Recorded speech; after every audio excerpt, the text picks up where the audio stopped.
Hello everyone.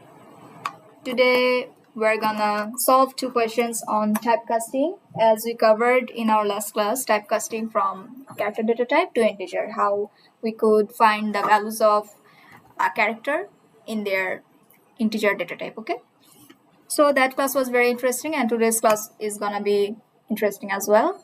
So let's start. First question says take integer as input and print half of the number. Okay, so what does this question means actually? So firstly you have to solve this question. You have to take an integer, like initializing an integer, or you just can take a number. Suppose I have taken 4. What will be the half of this? The half of this will be like this: 4 by 2 equals to 2. It's giving the correct answer, right? But the problem is, what if I'm giving you 5? Okay, and I have told you to divide it by 2. Can you tell me what it will give in integer? The answer is 2, because 5 by 2 is 2.5, but in integer it will not give the fractional values. That's why it will give only 2. Is this correct? You tell me. No, it's not correct. Then to solve this, what should we do? Yes, here is the thing. To solve this problem, we have to convert this from integer to float. How can we do this? Okay, from integer to float. How can we do this? Let's go to the compiler. Okay, let's see. Well, here I have taken an integer variable and well, I'm taking the user input from this. Now let's see what happens after giving two types of values. Suppose first of all I'm giving 4. It's giving 2, right? It's the correct answer. But what if I am giving 5? It's also giving 2, which is not correct. That's why we need to change something. So here comes our typecast. Okay, so typecasting. Okay, let's do this. Suppose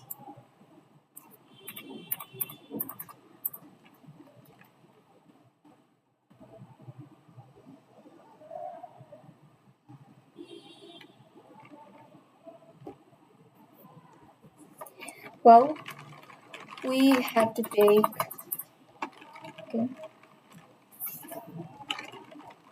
float.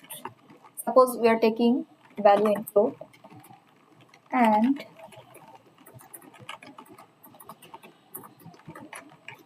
taking the value of x into float. Okay, now if you divide this float number by 2, it will give you the correct answer. Here we are typecasting, right? As I have said in the past class that if you just write the data type here just beside the variable, it becomes its own. Okay, suppose x was an integer value, right? But when I wrote this here float, it became what? It became a float value. Okay, now I'm converting this one into float and assigning it into what? Y. So if I divide y by 2, it should give the correct answer. Okay, here is our typecast. Writing it here. Okay, let's run this code. I'm giving 5. So it's giving us 2.5, right? So it's giving the correct answer. That's correct. So I hope you guys understood the first question.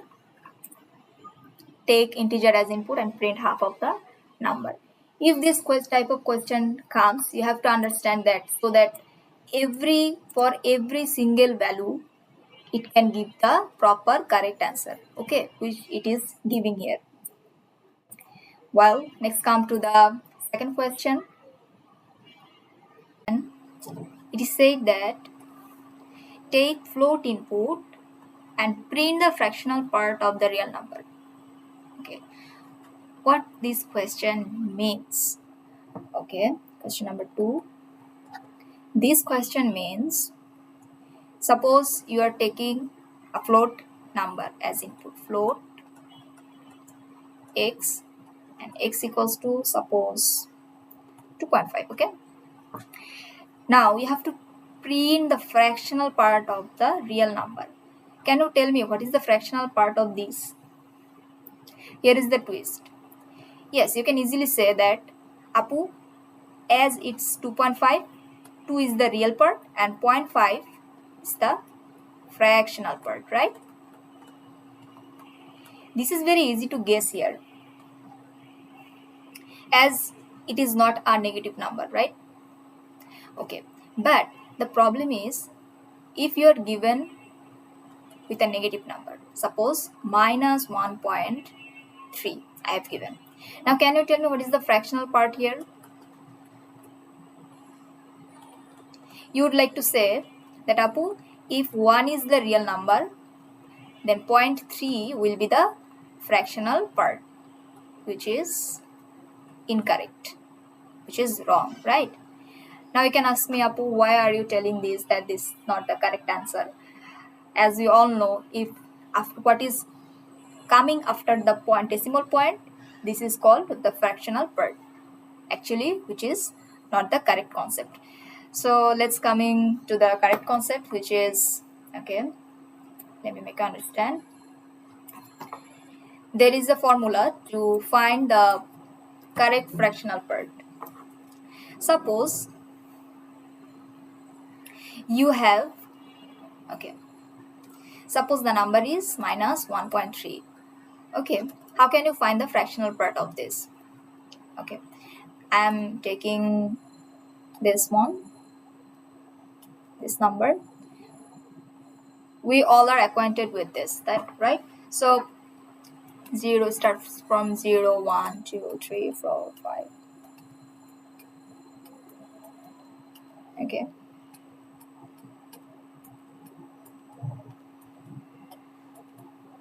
okay.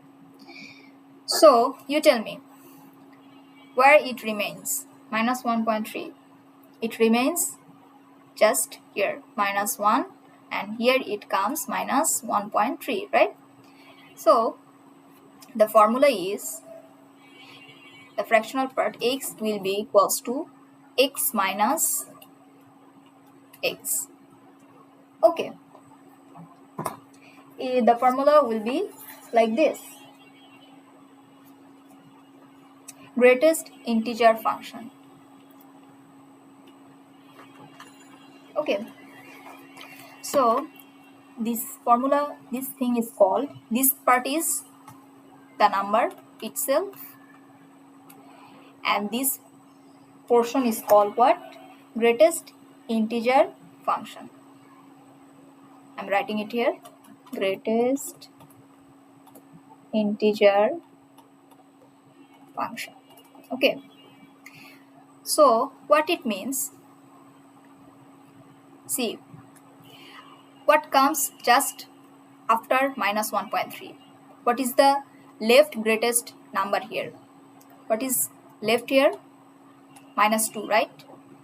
Left for minus 1.3 is minus 2, and this is the greatest integer number. Okay, so we will write it just here, minus 2. Here is a minus, and the real number was what? Minus 1.3. Now you calculate. In calculator, I'm calculating minus 1.3 is giving us 0.7. So this is the correct fraction. This is the correct fractional part. I'm writing here fractional part. Can you see this? So 0.3 here is not the correct answer. The correct answer will be 0.7. 7. So if you say, Apu, if it's a positive number, will it be the same here? Yes. The answer is yes. The answer will be the same here. The formula will be applied here too. X equals to x minus greatest integer number. So suppose I said that 2.5 and okay, now tell me 2.5 where sits it, where it remains? It remains just after 2, right? So tell me what is the greatest integer function here, just right left of this, not right one, it should be left of the number. So if 2.5 remains here, the left of it is 2, which is the greatest integer number. So we will write 2 here, 2 here minus 2.5. See, it will give you 0.5, which is the correct answer.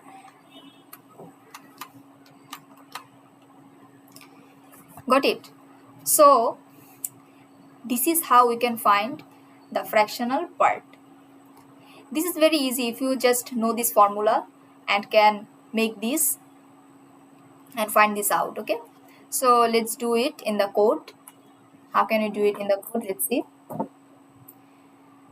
Well, taking a float number, suppose float x. Okay, let me copy that question here so that it becomes easier to understand for you. Just take it text. Okay.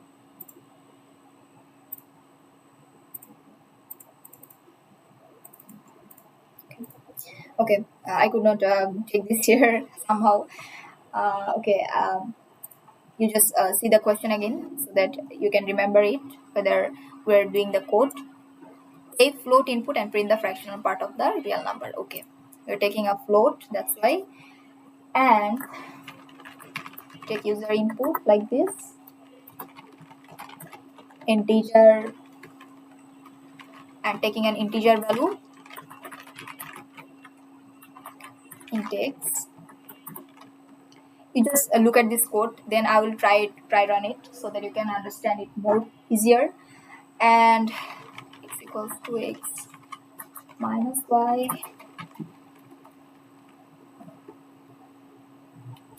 Okay, suppose I have taken a float number. Okay, so and taking the user input for the float number, and we are actually taking the integer part of this, I mean the real number of this, into y, assigning the real part of this into what? Into y. Suppose the float number is 2.5. So if you convert it into integer, that will be what? 2.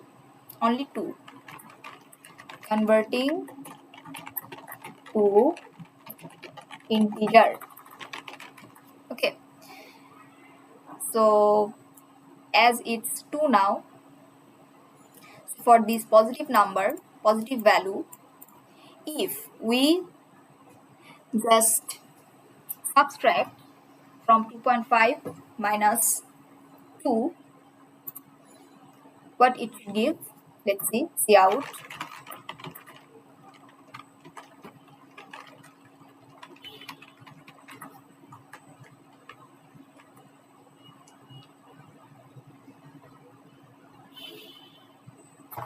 Let's see what it gives. 12.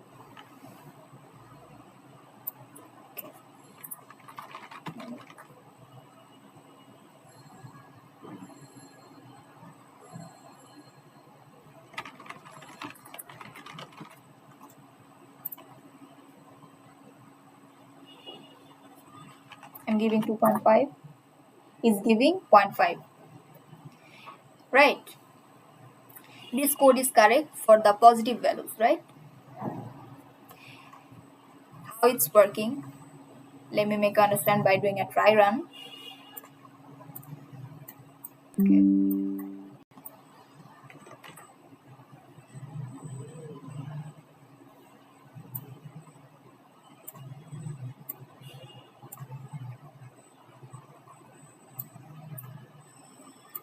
too much bigger. Okay. You see here, I have taken a float number which is 2.5 and then converted it to integer which is 2. When x equals to, I wrote x minus y, that means the value of x is now 2.5 and the value of y is now what? 2. 2.5 minus 2, it comes 0.5. When I'm printing x, see out, it's giving me 0.5, which is the correct answer for what? For the positive value. Now, what if I write here, take here a negative value? Let's see what happens. Minus 1.3. As you're seeing that it's giving minus 0.3. Is this correct? As you all know, just we have learned that it's not the correct answer. Never it can be, right? So for this, we found a method and now we need to apply this in our code. How can we apply this in our code? Okay. We just need to make a normal change here. We need to modify the code like this. Suppose we took float number x,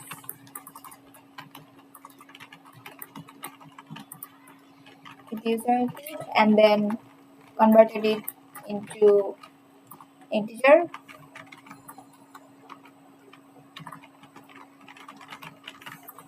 I'm writing here the note so that it becomes easier for you to understand. Okay.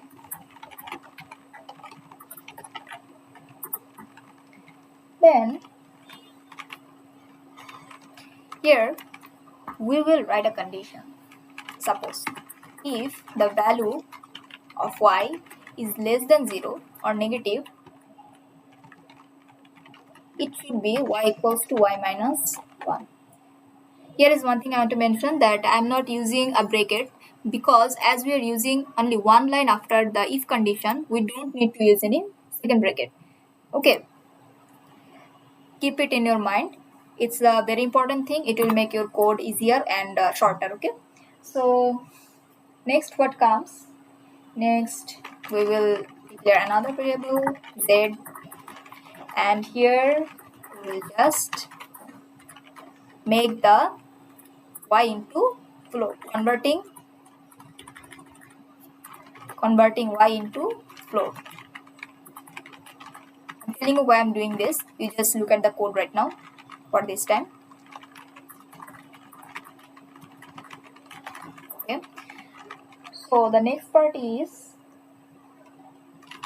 x equals to x minus z.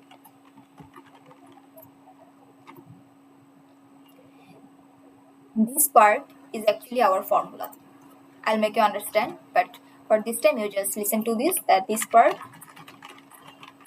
is the formula itself. Can you remember the formula as I have written here, which is where this one, x minus this one. Okay, so here is our formula itself, and then we will just print the value of x. See out, let's see what it gives. X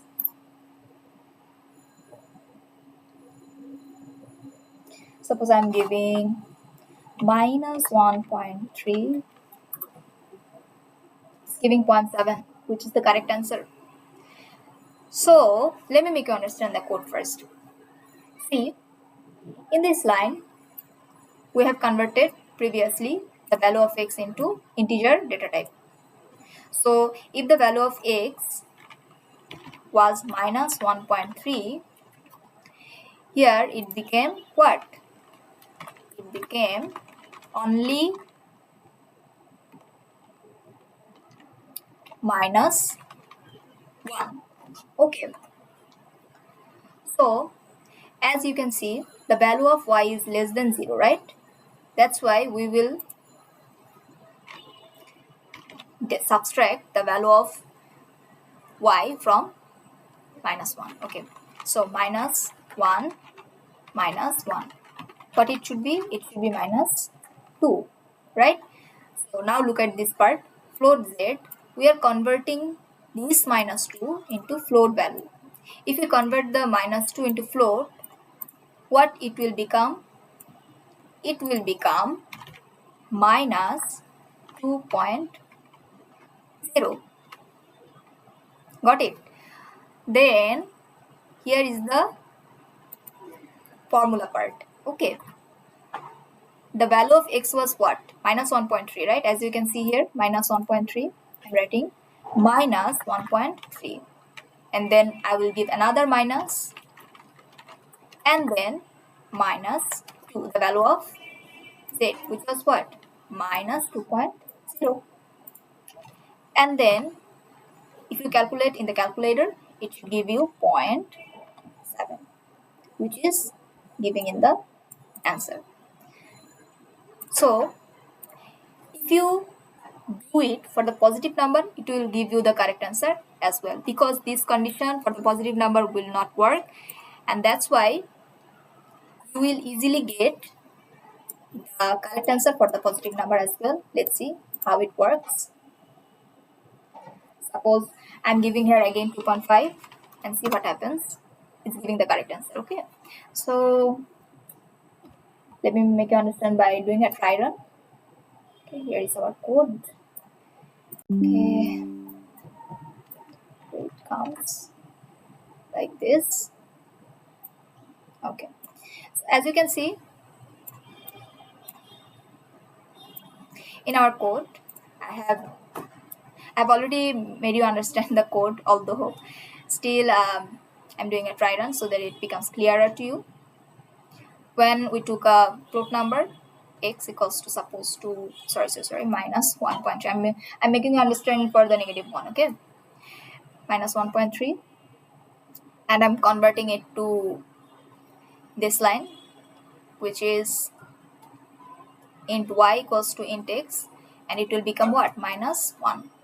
When I'm converting this float into integer, it will be without 0.3, it will be minus 1. Okay, then what happens? It's checking.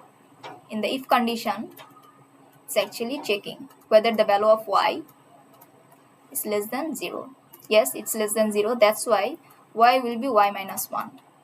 The value of y was minus 1, and the value of here is minus 1. The answer will be minus 2. This line is done. Again, it comes with this line, float z. Now, this minus 2 is in what? It's an integer value. We need to convert it into float so that we can subtract it from the float number in this line. Okay, that's why we convert it into float. And in this line, the value of x was what? Minus 1.3. Then we subtracted the value of z, minus 2. Okay, and this way it becomes 0.7. So it was all about my typecasting and its problem solving. I hope you guys will learn from this, and this video will help you a lot. Thank you very much, guys. Please follow my Facebook page and also subscribe to my YouTube channel. Thank you.